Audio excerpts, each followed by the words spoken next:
Today I have the honor of welcoming my friend, Prime Minister Benjamin Netanyahu, to the White House. With this visit, the United States again reaffirms our unbreakable bond with our cherished ally, Israel.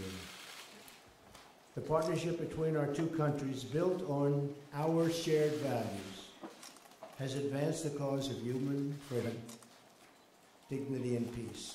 These are the building blocks of democracy.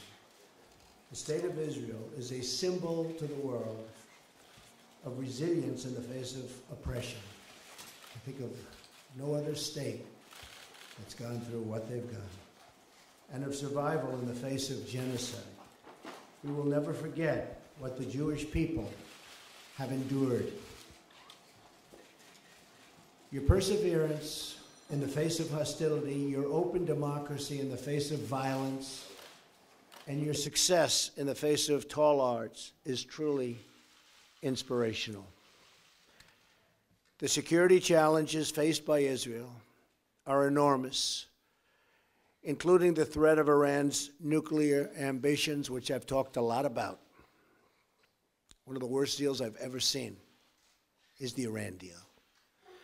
My administration has already imposed new sanctions on Iran, and I will do more to prevent Iran from ever developing, I mean ever, a nuclear weapon. Our security assistance to Israel is currently at an all-time high, ensuring that Israel has the ability to defend itself from threats, of which there are, unfortunately, many. Both of our countries will continue and grow. We have a long history of cooperation in the fight against terrorism and the fight against those who do not value human life. America and Israel are two nations that cherish the value of all human life. This is one more reason why we reject unfair and one-sided actions against Israel at the United Nations. Just treated Israel, in my opinion, very, very unfairly. Or other international forums, as well as boycotts that target Israel. Our administration is committed to working with Israel and our common allies in the region towards greater security and stability. That includes working toward a peace agreement between Israel and the Palestinians. The United States will encourage a peace and really a great peace deal. We'll be working on it very, very diligently. Very important to me also, something we want to do. But it is the parties themselves who must directly negotiate such an agreement. We'll be beside them. We'll be working with them. As with any successful negotiation, both sides will have to make compromises. You know that, right? Both sides. I want the Israeli people to know that the United States stands with Israel in the struggle against terrorism. As you know, Mr. Prime Minister, our two nations will always condemn terrorist acts. Peace requires nations to uphold the dignity of human life and to be a voice for all of those who are endangered and forgotten. Those are the ideals to which we all and will always aspire and commit. This will be the first of many productive meetings, and I again, Mr. Prime Minister, thank you very much for being with us today. Mr. Prime Minister, thank you.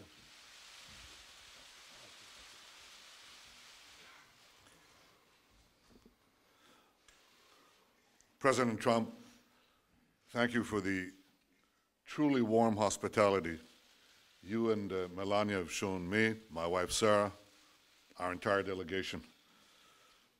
I deeply value your friendship. To me, to the State of Israel, it was so clearly evident in the words you just spoke. Israel has no better ally than the United States. And I want to assure you, the United States has no better ally than Israel. Our alliance has been remarkably strong, but under your leadership, I'm confident it will get even stronger. I look forward to working with you to dramatically upgrade our alliance in every field, in security, in technology, in cyber and trade, and so many others, and I certainly welcome your forthright call to ensure that Israel is treated fairly in international forums, and that the slander and boycotts of Israel are resisted mightily by the power and moral position of the United States of America. As you have said, our alliance is based on a deep bond of common values and common interests. And increasingly, those values and interests are under attack by one malevolent force: radical Islamic terror.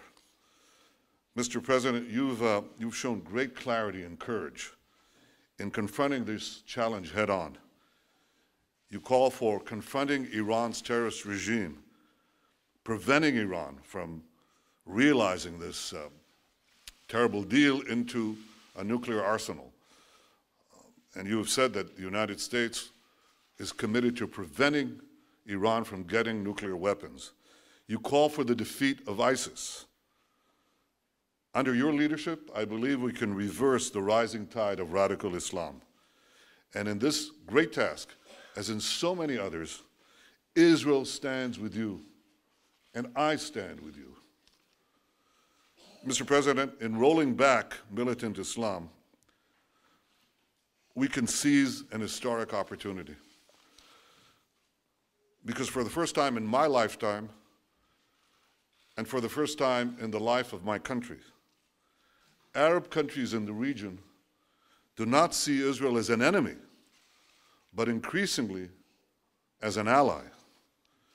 And I believe that under your leadership, this change in our region creates an unprecedented opportunity to strengthen security and advance peace. Let us seize this moment together. Let us bolster security. Let us seek new avenues of peace. And let us bring the remarkable alliance between Israel and the United States to even greater heights. Thank you, Mr. President. Thank you. Again, thank you.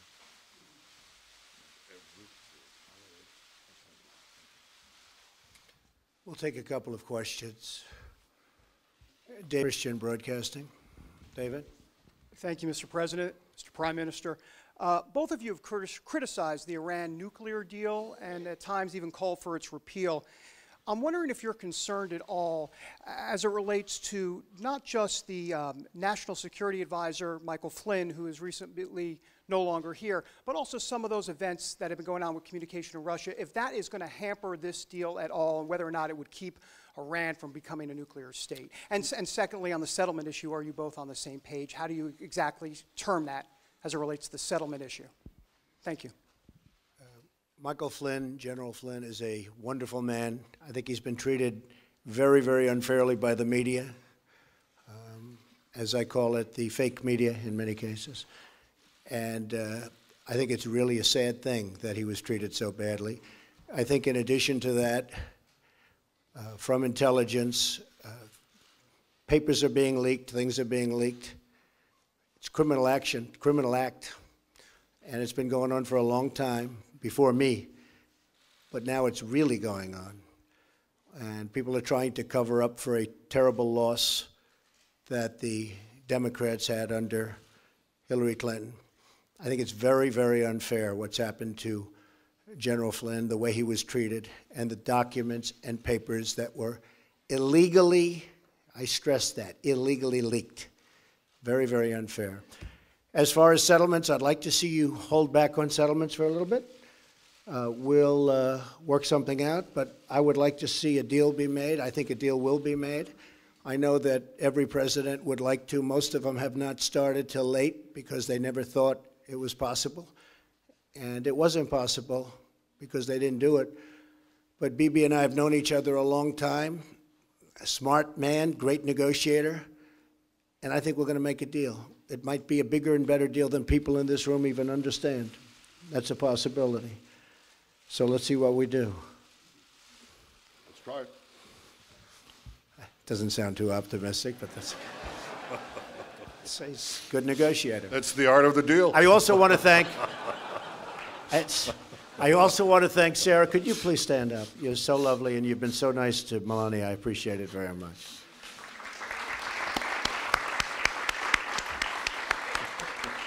Thank you. Your turn. Was it Udi Segal? Yeah, please, go ahead. Thank you very much. Mr. President, in your vision for the new Middle East peace, are you ready to give up of the notion of two-state solution that was adopted by previous administration? And will you be willing to hear different ideas from the prime ministers, as some of his partners are asking him to do, for example, annexation of parts of the West Bank and unrestricted settlement constructions? And one more question, are you going to fulfill your promise to move the U.S. Embassy in Israel to Jerusalem, and if so, when? And Mr. Prime Minister, did you come here tonight to tell the President that you are backing off the two-state solution? Thank you. So I'm looking at two-state and one-state, and I like the one that both parties like. I'm very happy with the one that both parties like. I can live with either one. I thought for a while the two-state looked like it may be the easier of the two. But honestly, if Bibi and if the Palestinians, if Israel and the Palestinians are happy, I'm happy with the one they like the best. As far as the embassy moving to Jerusalem, I'd love to see that happen. We're looking at it very, very strongly. We're looking at it with great care, believe me. And we'll see what happens. Okay? Thank you. I read yesterday that an American official said that if you ask 5 people what 2 states would look like, you'd get 8 different answers. Well, Mr. President, if you asked 5 Israelis, you'd get 12 different answers. But rather than deal with labels, I want to deal with substance. It's something I've hoped to do for years in a world that's absolutely fixated on labels and not on substance. So here's the substance. There are 2 prerequisites for peace that I laid out several years ago, and they haven't changed. First, the Palestinians must recognize the Jewish state. They have to stop calling for Israel's destruction. They have to stop educating their people for Israel's destruction. Second, in any peace agreement, Israel must retain the overriding security control over the entire area west of the Jordan River, because if we don't, we know what will happen. Because otherwise, we'll get another radical Islamic terrorist state in the Palestinian areas, exploding the peace, exploding the Middle East. Now, unfortunately, the Palestinians vehemently reject both prerequisites for peace. First, they continue to call for Israel's destruction inside their schools, inside their mosques, inside the textbooks. You have to read it to believe it. They even deny, Mr. President, our historical connection to our homeland. And I suppose you have to ask yourself, why are Jews called Jews? Well, the Chinese are called Chinese because they come from China. The Japanese are called Japanese because they come from Japan. Well, Jews are called Jews because they come from Judea. This is our ancestral homeland. Jews are not foreign colonialists in Judea. So unfortunately, the Palestinians not only deny the past, they also poison the present. They name public squares in honor of mass murderers who murdered Israelis, and I have to say, who also murdered Americans. They pay monthly salaries to the families of murderers, like the family of the terrorist who killed Taylor Force, a wonderful young American, a West Point graduate, who was stabbed to death while visiting Israel.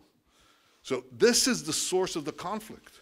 The persistent Palestinian refusal to recognize a Jewish state in any boundary, this persistent rejectionism, that's the reason we don't have peace. Now that has to change. I want it to change. not only have I not abandoned these two prerequisites of peace, they've become even more important because of the rising tide of fanaticism that has swept the Middle East and has also, unfortunately, infected Palestinian society. So I want this to change. I want those two prerequisites of peace, substance, not labels. I want them reinstated. But if anyone believes that I, as Prime Minister of Israel, responsible for the security of my country, would blindly walk into a Palestinian terrorist state that seeks the destruction of my country, they're gravely mistaken. The two prerequisites of peace, recognition of the Jewish state, and Israel's security needs west of the Jordan, they remain pertinent. We have to look for new ways, new ideas on how to reinstate them and how to move peace forward. And I believe that the great opportunity for peace comes from a regional approach, from involving our newfound Arab partners in the pursuit of a broader peace and peace with the Palestinians. And I greatly look forward to discussing this in detail with you, Mr. President, because I think that if we work together, we have a shot. And we have been discussing that, and it is something that is very different, hasn't been discussed before, and it's actually a much bigger deal, a much more important deal in a sense. It would take in many, many countries, and it would cover a very large territory. So I didn't know you were going to be mentioning that, but that's now that you did, I think it's a terrific thing. And I think we have some pretty good cooperation from people that in the past would never, ever have even thought about doing this. So we'll see how that works out. Okay? Katie from Town Hall. Where's Katie? Right there. Katie? Thank you, Mr. President.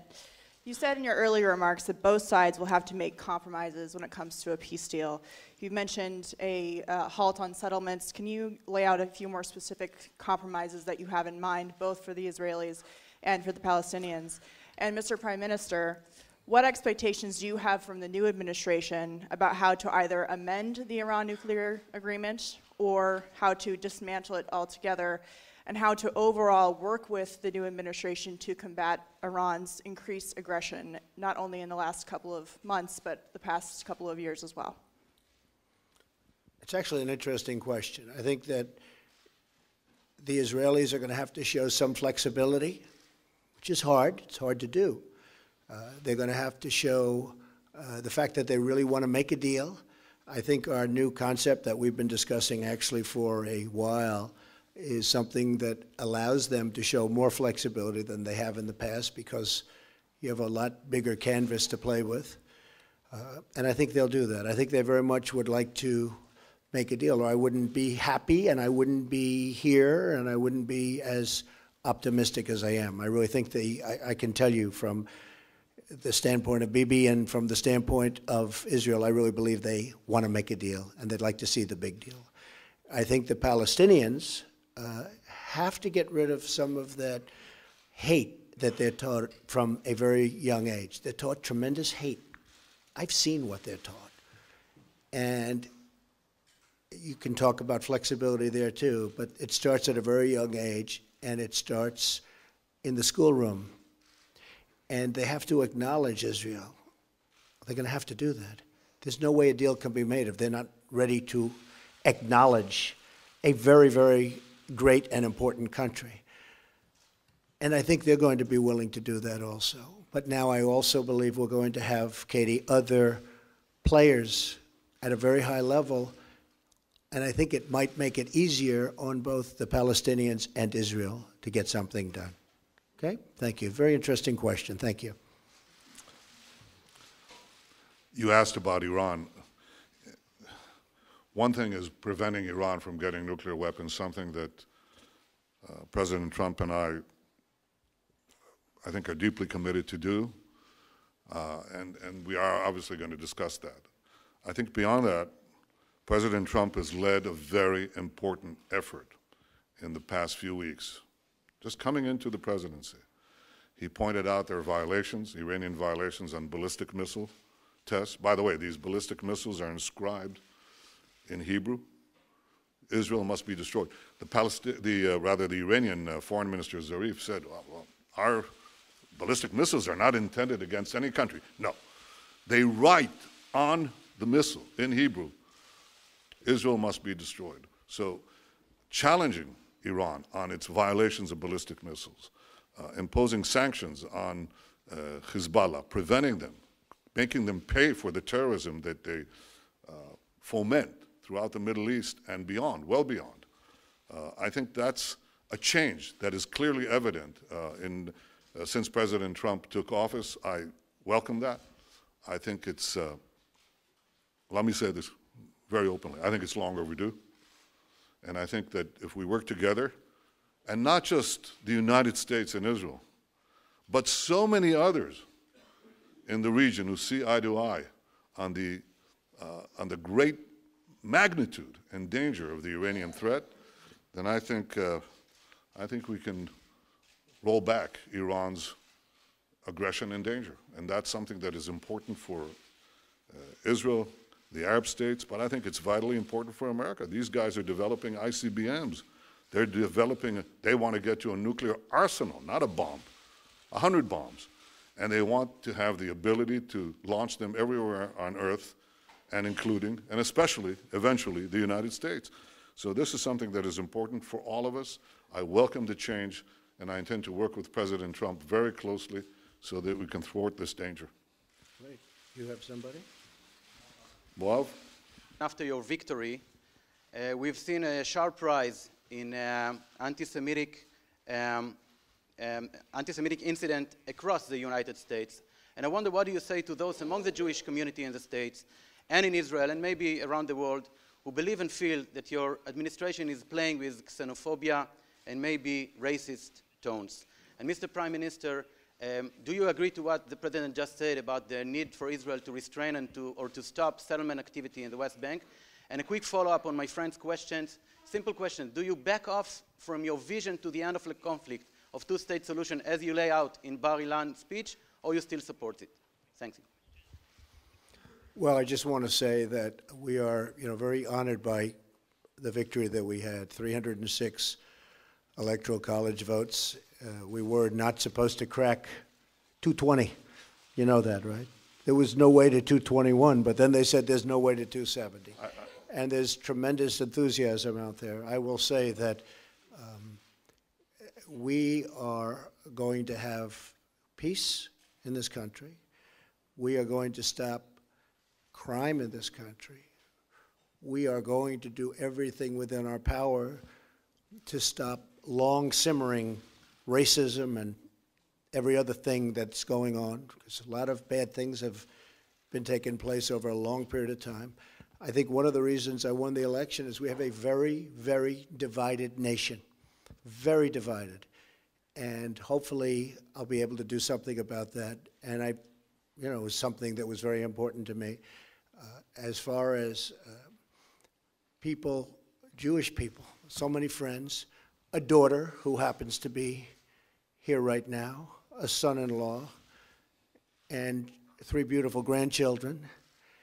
I think that you're going to see a lot different United States of America over the next 3, 4, or 8 years.